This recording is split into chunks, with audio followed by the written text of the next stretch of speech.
in your assessment, when that statement is made by a representative of the United States, does it even speak of the reality on the ground today, sir? Can US really control India's growth trajectory today? At one level, I think the statement is a fairly mundane one, and I don't think we should get overly excited about it. All countries with a modicum of self-respect conduct their international relations based on their supreme national interest. The US is no exception, and neither is India. And therefore, this should not come as a surprise to anybody except some misty-eyed strategic thinkers who think that the United States owes a free ride to India to raise it to the high table. But I think a bit of historical context is important here. After the Second World War, a series of interventions were made to create what we call the rules-based international order. We have the United Nations, the WTO, the Bretton Woods institutions like the World Bank, the IMF, the World Health Organization, and so on.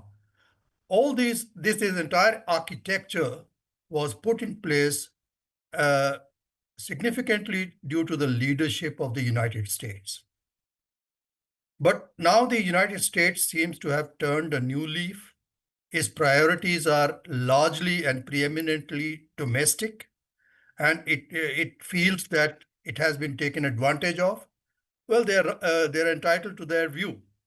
As far as the emergence of China as a manufacturing superpower is concerned, that owes a lot to American policies. And I think the Americans understand this, and they don't want to repeat their policies, the policies that they adopted with China for the last about 25, 26 years since the Chinese entered the WTO.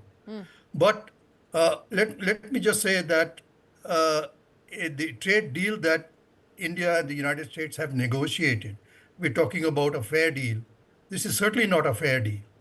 0 for 18% cannot be a fair deal. Absolutely. But it was a necessary deal. It was necessary for India for damage limitation purposes. But going forward, I think India will assert its sovereign right in terms of the right to, for instance, energy, right to other resources. And I think in the days to come, the negotiations between the United States and India will be much more on an equal footing. And I have to ask you, does this also mean India should now pivot from what so far has been a China plus one strategy to now trying to balance its own needs? Because from the statement that's come out today, it looks like the US at this point in time is not looking at India as a counterweight to China, but as a competitor to the US. Well, that is their view, and I think, as I said earlier, the United States does not owe a free ride to India, and India will stand up and rise to the high table on its own strengths. And you have listed those strengths in your initial opening statement. India has nothing to be defensive about, and I don't think India needs any favors from the United States except negotiations which are of mutual advantage to both sides.